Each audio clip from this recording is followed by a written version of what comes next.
What's going on, guys? Krusty Case here from the Gold Boys Network, coming with the MLB slate preview for August 7th. Before we hop into this, I want to remind you all you can find these odds at FanDuel Sportsbook. Let's not waste any more time. We got a ton of baseball in our hands here. So the first one, the Arizona Diamondbacks taking on the Guardians. Brandon Pfaadt versus Carlos Carrasco. I mean, as much as I don't like Carlos Carrasco, I'm going to be on the Guardians here plus money at home. This price is a little surprising to me. To see the Diamondbacks at a minus 135 on the road, no less. But I just can't buy into it.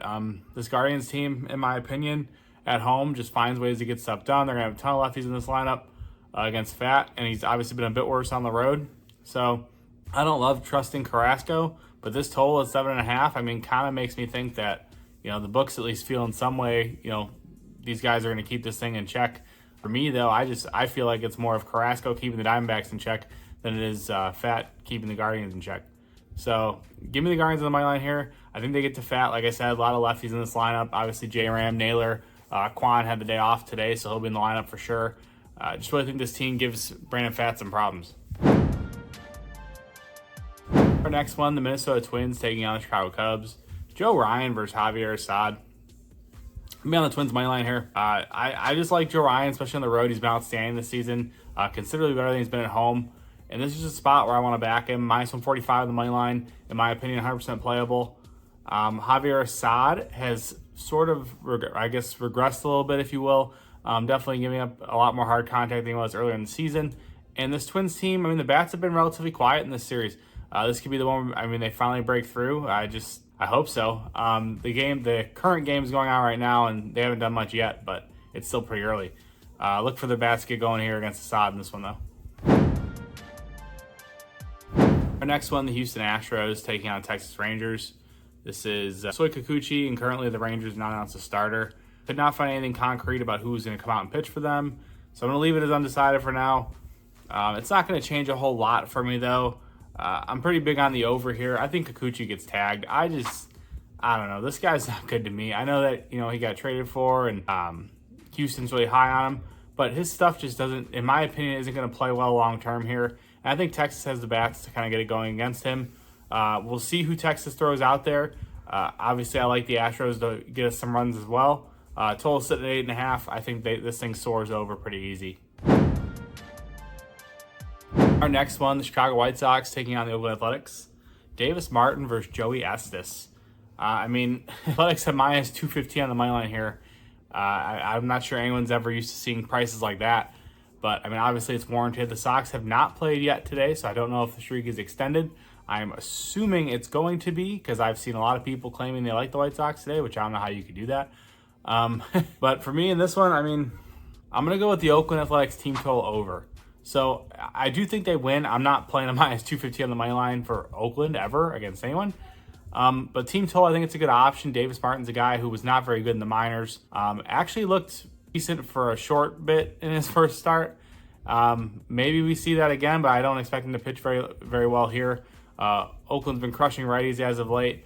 Really think they get to him here. Really think he struggles in this matchup. So I like the Oakland Athletics team total to go over. Next one, the Angels take on the Yankees. This is game one doubleheader. Davis Daniel versus Luis Gil. We talked about this game in my last video. I won't spend a ton of time on it. Yankees minus 1.5. That's where we were at in the last video. That's where we're going to be at here again, as it's the same game as it got postponed. So Yankees minus 1.5 in game one of that doubleheader. Our next one, the Cincinnati Reds taking on the Miami Marlins. Andrew Abbott versus Valente Beloso. I made the mistake of backing the Marlins with Michael Mayer on the mound, and the Reds reminded me that the Marlins are an absolute rat shit organization. So as much as I don't like backing Andrew Abbott, I think that is the only way to go in this game.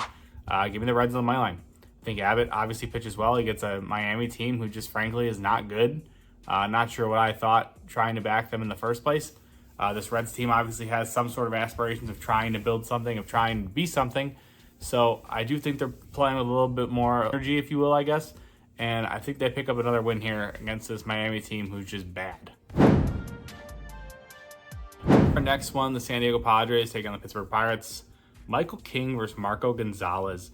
I mean, it's going to be the Padres money line for me here. These prices this entire series so far have really confused me. Padres at minus 150. I know they're on the road, but like Marco Gonzalez, the lefty, he's not very good. And this Padres team is crushing lefties. They're starting to kind of come into their own here. So I like them to get to Gonzalez. I think he really struggles. Michael King's a guy who, I mean, we all know has a bit of a command issue from time to time, but strikeout stuff looks really good. I really think he can navigate this Pirates lineup with ease. So give me the Padres on the money line here. I think they get this one done, like I said, relatively easy. Our next one, the San Francisco Giants taking on the Washington Nationals. Blake Snell versus Jake Urban. Blake Snell on the road, facing a Nationals team who's kind of struggled against lefties this season. I really think Snell's kind of in a groove right now too, so I do like him to pitch well. Don't want to back them on the money line though at minus 165. I like the first 5 under. Just like both these guys to pitch well. Jake Urban really struggled in his last start against Milwaukee. This feels like a decent bounce back spot there. You get the Giants, who've been considerably worse offensively on the road. I really think that he could pitch well in this one. Like I said, on the flip side, Blake Snell facing a Nationals team against lefties really struggled, in particular power lefties. This feels like a great spot for him to continue to pitch, well. He's been really good his last couple starts. Really think that carries over. He is coming off the no-hitter, so I'm sure a lot of people are concerned about that. It's usually a spot where you want to fade guys. But Snell's a guy who I feel like he's just so locked in, man. I want to back him to deal here, so give me the first 5 under. Wait, before we get back to the picks, I wanted to thank you all for watching.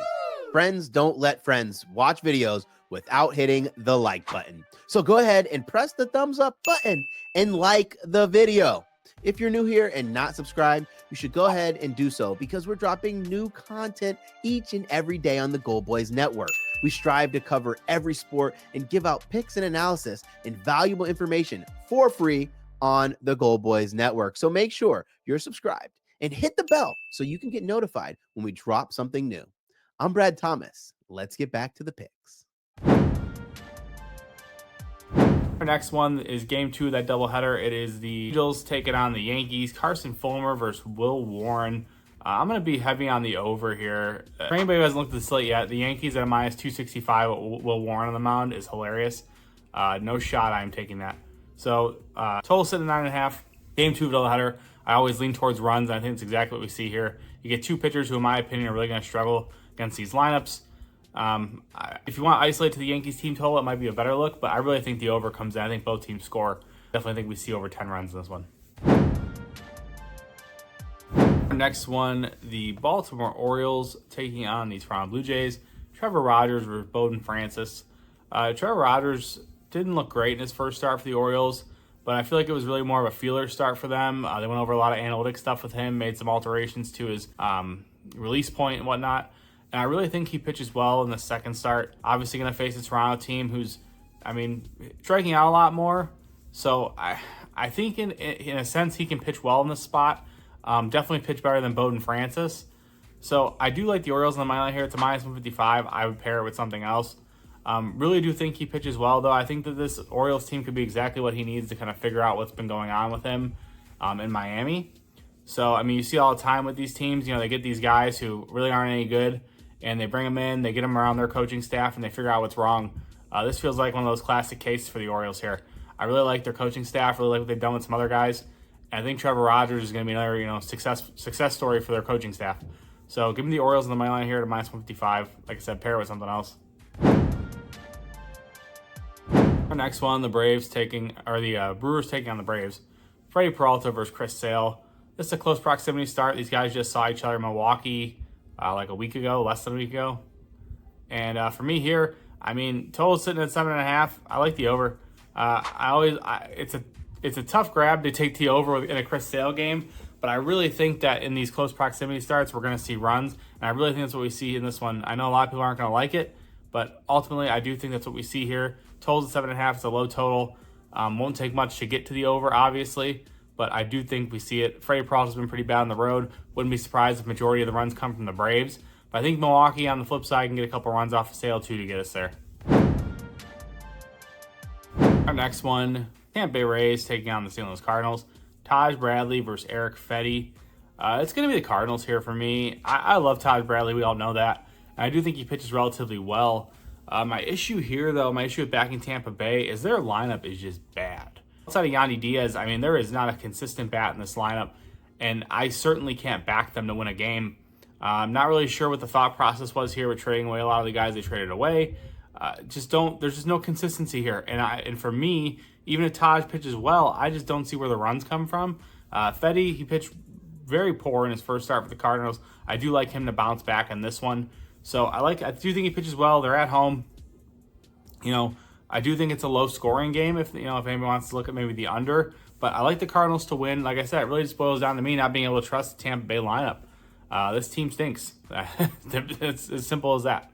Hey guys, I just want to give a quick reminder that new users can bet $5 at FanDuel on any of the bets in this video and win $150 in bonus bets if the bet wins. Now let's get back to the bets.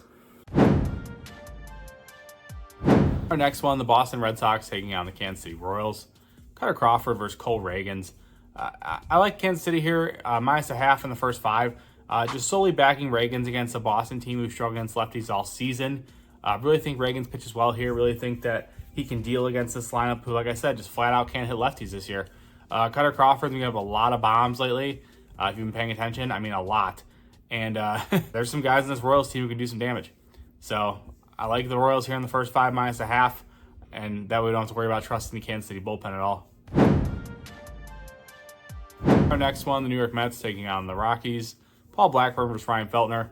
I don't just want to go back to the Mets team total again, even though I do think they cover it once again. I'm going to go with the Mets on the money line here. I think Blackburn just pitches really well against this Rockies team. They're not hitting righties over the last 30 days. WRC plus below 100. Just a good spot for Blackburn to continue to pitch really well and kind of make his way back from that injury. On the flip side, Ryan Feltner is a guy who's going to give it up one way or another. It's tough to trust this Mets offense, but I do think that at Coors they're going to continue to get the bats going and continue to see some production here. Like them to win and handle business in this one. Next one, the Detroit Tigers taking on the Seattle Mariners. Tariq Skubal versus George Kirby. Yeah, I mean, it's the Tigers here for me. Tigers in the first 5. We'll take them on the money line. We could probably even take them plus the half if you want and get decent odds. It's just solely backing Tariq Skubal. This guy's outstanding. He's arguably the AL Cy Young. Really just think he comes out here and mows through the Seattle lineup, who in my opinion is not good. Missing J-Rod, they obviously got rid of Ty France. They're missing a lot of big bats here, and I think Tariq Skubal could take advantage of that. So give me the Tigers here in the first 5. The last one on our slate, the Philadelphia Phillies taking on the Dodgers. Tyler Phillips versus Gavin Stone. It's going to be the Dodgers here for me. I think Gavin Stone just takes advantage of a Phillies team who, as I've talked about a couple times, by their own standards, is slumping. So I like him to pitch well here. I do think that he can hold this team in check. Tyler Phillips on the flip side, he really struggled in his last start against Seattle, and I'm afraid we could see more of that here against this Dodgers team. Obviously, they're not really crushing the ball right now, but they got Freeman back. They got a ton of lefties who can do some damage against this guy, and I really think the Dodgers put up quite a few runs here on him. So I like Dodgers on the money line. I think they get the win with relative ease. I think Gavin Stone continues to pitch well for this Dodgers team. That does conclude our slate, though. If you guys do me a favor, drop a like, drop a comment. Before we hop off, I'll give you my 3 best bets. So number 1, we're going to go with the Oakland Athletics team total over. Number 2, we are going to go with the Padres on the money line. And number 3, we are going to go with the Tigers first 5 money line. As always, you can get all my official plays at goboys.com. If you have a gambling problem, dial 1-800-GAMBLER. Thank you, guys.